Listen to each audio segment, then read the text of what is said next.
We picked up a BMW A46 from the scrapyard to build a budget drift car, and not just any one. We're building it in 24 hours and have already started. We welded the exhaust system shut because we were missing a stabilizer, and this is how it sounded. With the car working, we began upgrades. We increased the steering angle and installed coilovers, but still lacked several parts.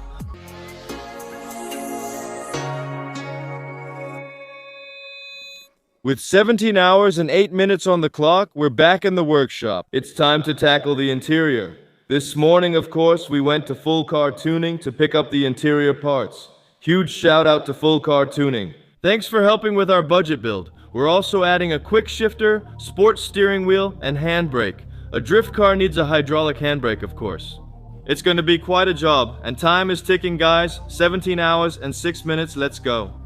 Before installing a sports steering wheel, first place the hub on the steering column. After you've installed this, you can then mount a removable steering section, and once you've done that, you can put the steering wheel on. It's that simple.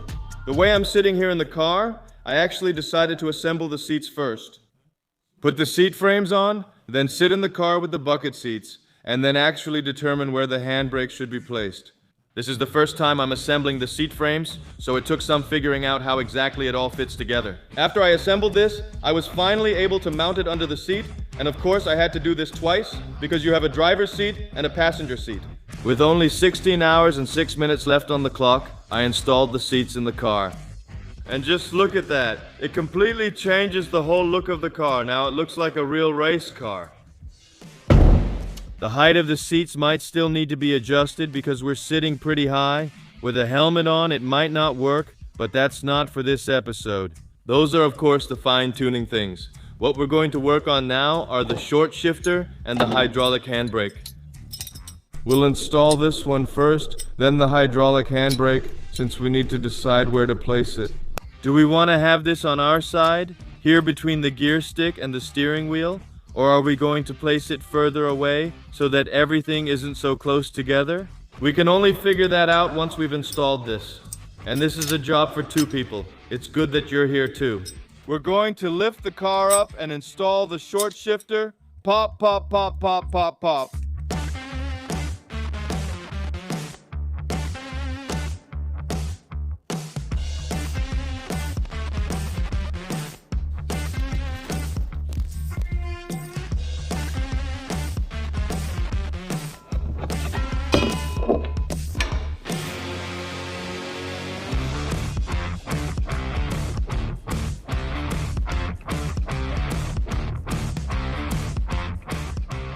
Okay, I've secured the clips, I've tightened it. That big nut that's on there, which lets you adjust the distance, how far it shifts. We're going to help Danielle out of the car now, but not before we've started the car and, of course, shifted gears. Because we also have the idea that, since the car is off, it's a bit harder to shift anyway. Yeah, that's it for now. Oh wow, it looks really short. That's sick. We're going to start it. Like a new one. That's reverse, huh? Oh, that's really short. The engine running makes it feel much better. Yeah, right? Yeah, man.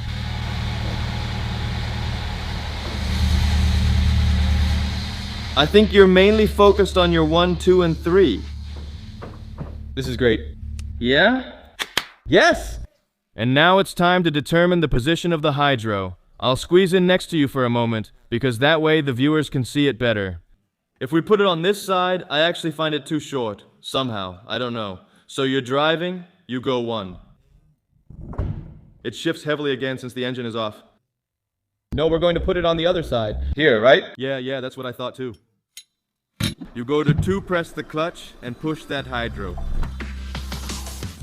With only 14 hours and 55 minutes left on the clock, we have to hurry.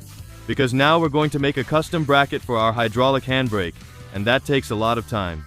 First, we make a template out of cardboard. After we've made the template exactly how it needs to be, we trace it onto a metal plate. And we're going to cut this out using an angle grinder.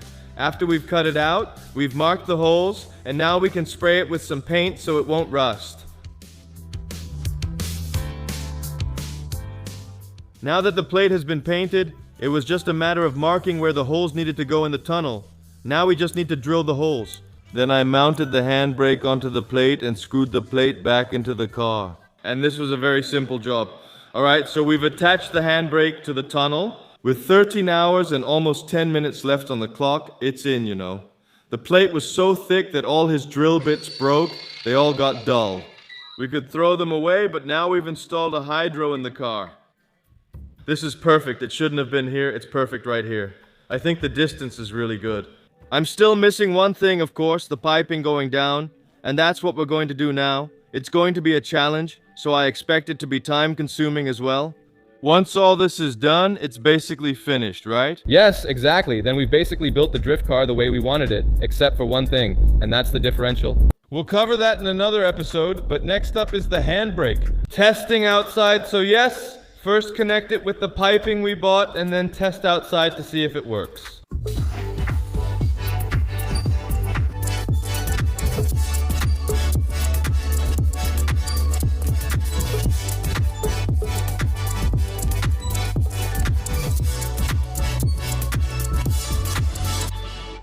With the piping now protruding at the bottom, the next step is the complicated part, especially with this type of car. From the ABS pump, 2 brake lines go to the back so the ABS can function properly on both brakes.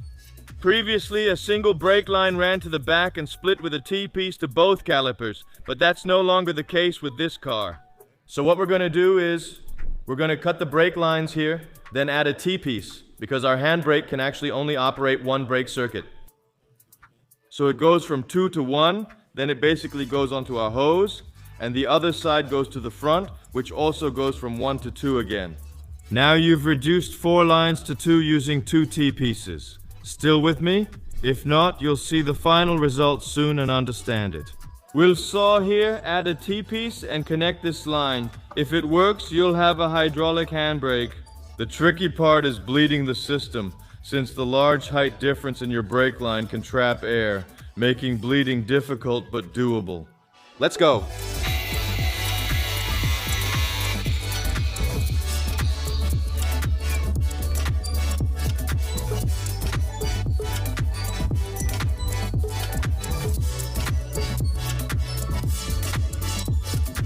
We just connected the brake hoses, and what a hassle it was to attach all those fittings.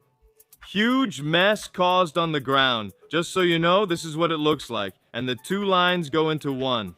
Then it goes up, comes back down, and splits here again into a T. Then it goes onto the back.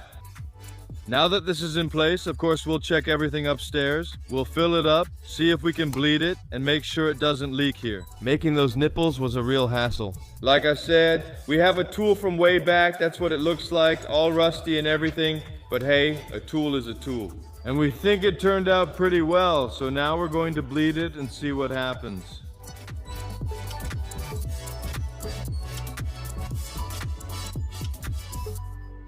Okay, I just checked all our nipples. They're all dry, so that's really good news. But Daniel has some bad news for us from the car. One of the nipples on that hydraulic handbrake keeps leaking. Yeah, so it's all the way on.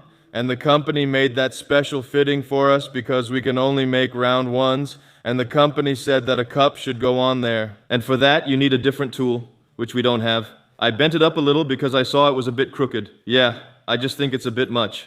That it takes a lot of pulling before anything happens.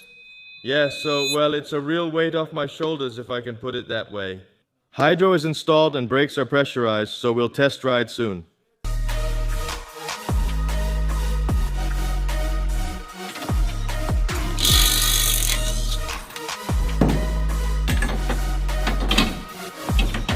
Nice.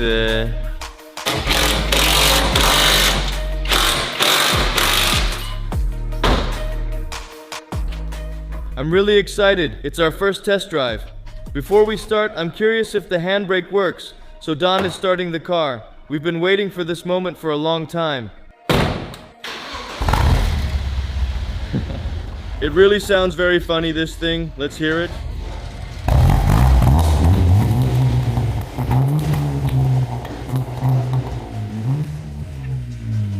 Okay, here we go. Does the handbrake work? Did we do it right or not?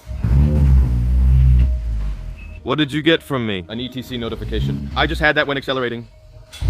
Oh yeah, I see it.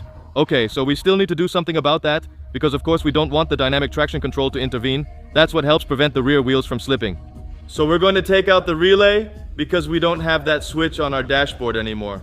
Oh, alright, let's just look for the dynamic traction control fuse or relay for a moment.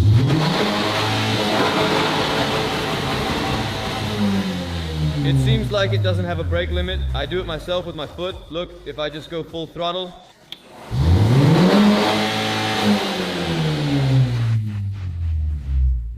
The fuse box was found under the dashboard, and Daniel has a form listing what needs to be removed. Which fuses need to be removed, Don? Look, the fuses that need to be removed are for ABS and automatic stability control. Those are fuses 12, 33, 42, 53, 56, Don? Yeah, I think I've got bingo. I can check off everything. Wow. All of them out. ABS isn't necessary, but it's useful on the track, right? You're going to be sliding around on those rear wheels all the time, right? Everything off, just like in Forza, everything off, everything off. No aids needed. Okay, if all goes well, everything should light up on our dashboard now. Yes, only malfunctions, which I'm very happy about, because that means the system is no longer functioning, and that's why it's indicated on the dashboard. I'm actually happy for the first time with a warning light that makes you happy, you know what I mean? Unbelievable. We're taking our first test drive now. Let's go.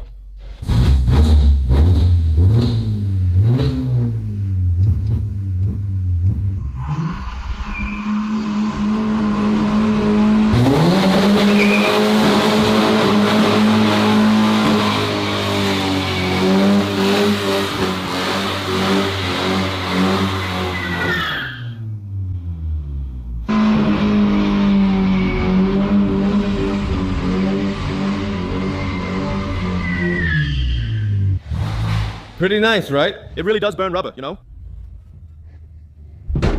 All the lights are on here. Just put on that seatbelt. Buckle up, okay? Alright guys, then we can put it into a skid.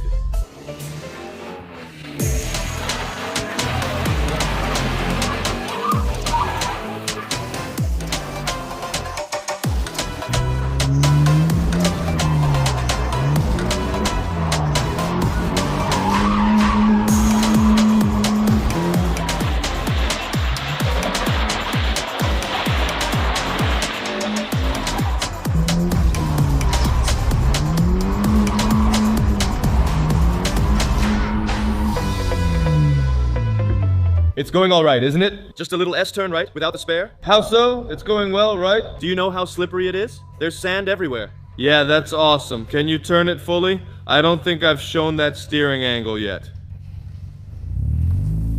Look here, guys. This is what you call it. It's also rubbing on the inside, you know, so we really need spaces too. Wow, guys, I'm so excited to continue this on the track soon, and of course to reveal our sponsor. Wow, look at that steering angle, guys. It's sick, right? And guys, check out the steering angle. What a drift build. I'm super hyped. We'll see each other on May 25th at Drift Icadid. Yes, free entry for everyone, and if you want to drift yourself, check the link in the description, and then we'll see each other on May 25th at Drift Icadid. We're not done yet. We still need to weld a diff. Stay tuned for the next episode. Ciao.